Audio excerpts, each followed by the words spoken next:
In the previous chapter, we looked at the broad classification of living organisms under the system proposed by R.H. Whittaker 1969. R.H. Whittaker ने किया था 5 kingdom classification दी थी, wherein he suggested the 5 kingdom classification Monera, Protista, Fungi, Animalia and Plantae. 5 group में divide किए थे. जो Monera में थे इसमें बैक्टीरिया आएंगे, यूनिसेलुलर होंगे, क्या होंगे, प्रिमिटिव होंगे, जिनमें जेनेटिक मटेरियल नहीं होगा, अपना डीएनए नहीं होगा, गोल्जी बॉडीज नहीं होगी, माइटोकॉन्ड्रिया एब्सेंट होगा. ठीक है. और जबकि प्रोटेस्टा, फंजाई, एनिमलिया क्या होंगे, सब मल्टी सेलुलर होंगे. In this chapter we will deal in detail with further classification within kingdom Plantae, popularly known as the plant kingdom.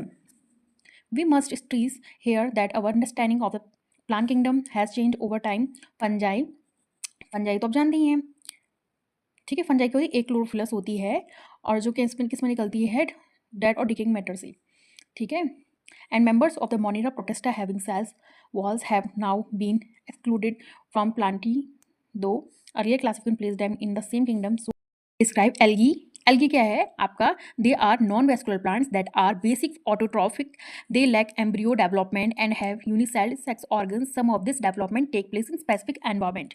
Cryptogams, thermophytes नाम आपने सुना होगा. क्रिप्टोफाइट्स क्या होते हैं? They are plants that thrive on ice or snow.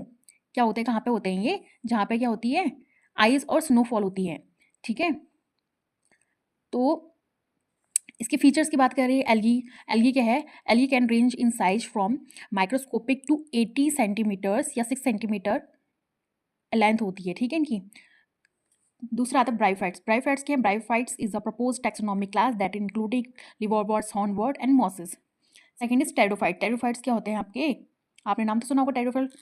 Plants with absolutely no seeds or blooms are known as pteridophytes. As a result, also termed the cryptogams, term of horsetails are two of the many examples. इसके क्या है? टेरोफाइट्स के many example जैसे microphyllous होते हैं, मैक्रोफिलस होते हैं. आपने बहुत सारे टेरोफाइट्स देंगे जो सीडी प्लेसेस पे पाए जाते हैं. जैसे फर्न हो गया आपका. फर्न भी एक एग्जाम्पल है आपका टेरोफाइट्स का. इनमें क्या होते हैं? कंडक्टिंग टिश्यू, जाइलम, फ्लोएम पाए जाते हैं for the conduction of water and food. Right. अब बात आती है आपकी जिम्नोस्पर्म्स. जिम्नोस्पर्म्स क्या है? Gymnosperms which get their names from Greek words gymnos which means naked and sperma which means seeds grow their seeds on the exterior of scales and leaves which are mostly grow into cone or stalk shapes. In the contrast, gymnosperm flowering plants that enclose the seed in the ovary. Sorry. ठीक है. जैसे आपने gymnosperm देखे होंगे, thuja देखा होगा आपने, cycas का देखा होगा आपने. ठीक है. हमारे यहाँ क्या पाया जाता है? चीड़ के पेड़ पाए जाते हैं ना एकदम डेंस फॉरेस्ट में. तो क्या है, सब जिम्नोस्पर्मिक क्या होते हैं? ट्री होते हैं आपके. ठीक है. एंजियोस्पर्म्स के फीचर्स देख लें हम. एंजियोस्पर्म क्या है? एंजियोस्पर्म जितने भी हम फ्लावरिंग प्लांट्स हैं उनको क्या कहते हैं? Angiosperms. We can also say all flowering plants, also known as angiosperms, are plants that produce flowers and fruits. They belonging to the clade angiosperm.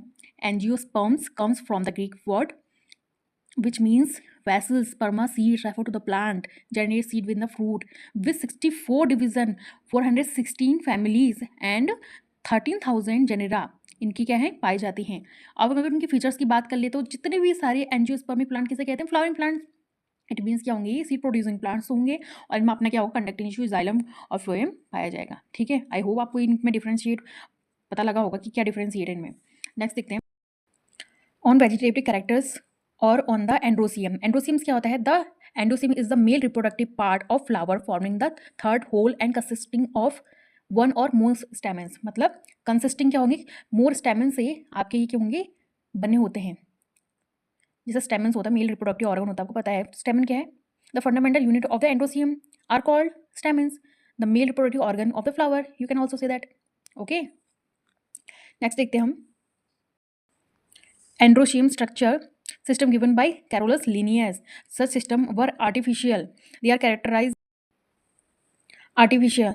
They separated the closely related species since they were based on a few characteristics. Also, the artificial system gave equal weightage to vegetative and sexual characteristics. This is not acceptable since we know that often the vegetative characters are more easily affected by environment as against the natural classification system developed, which were based on natural affinities among the organism and consider not only external feature but also internal features like ultrastructure anatomy. Anatomy कोई internal structure होता है. Embryology को आप जानते ही हो. Study of embryo is called embryology.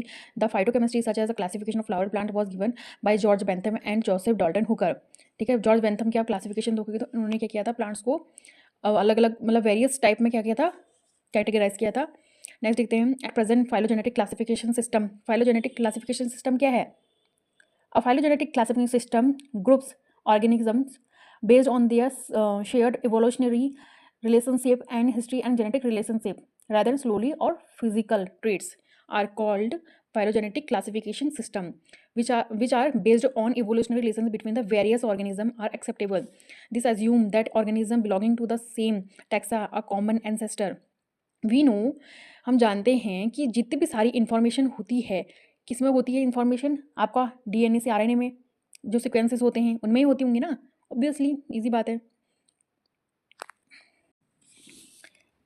Algae are chlorophyll bearing simple thalloid autotrophic and largely aquatic both freshwater marine organisms. Algae क्या है? आपकी क्लोरोफिल बियरिंग, यानी कि इनमें क्लोरोफिल होता है। क्लोरोफिल बियरिंग मतलब इनके फोटोसिंथेसिस करेंगे और क्या होंगे? ऑटोट्रॉफिक होंगे, they prepare their own food. और क्या होंगे? एक्वाटिक यानी कि पानी में रहने वाली। और क्या होंगे? वाटर एंड मैराइन ऑर्गेनिजम्स होते हैं। They occur in a variety of other habitats moist stone soil and wood. इन सभी जगहों पे ये पाए जाते हैं। Some of them also occur in associated part of क्या बोलते हैं? फाइकोबायोंट। और जो हमारा फंजाई वाला पार्ट उसको माइकोबायोंट बोलते हैं। And animals sloth on sloth bear the form of size of algae is highly variable ranking from colonial from like volvox filamentous form of ulothrix spirogyra. अभी फिगर में हम देखेंगे इसके बारे में। Few of the marine form such as kelps from massive plant bodies the algae reproduce by vegetative. किसके through करता है ये रिप्रोड्यूस? वेजिटेटिव सेक्सुअल और एसेक्सुअल मैटर से। Vegetative reproduction is the fragmentation. Vegetative reproduction किसको होता है? By fragmentation. Each fragment develops into the thallus. Sexual reproduction is by the production of different types of spores. The most common being the zoospores, which means zoospores क्या होते हैं? Motile होते हैं, motile form में होंगे। They are flatted, motile and germination gives rise to the new plant. Sexual reproduction, flagellating similar in Cyclothrix flagellata. ये देखो structure, ये स्ट्रक्चर देखिए किसका है? ये आपका ग्रीन एल्गी, ठीक है। डॉटर कॉलोनी बनी है, कुछ कंजस्टेड आपको स्ट्रक्चर में देखने को मिलेगा जो है। इसकी जो अंदर वाला इसको पेरेंट कॉलोनी बोलेंगे हम।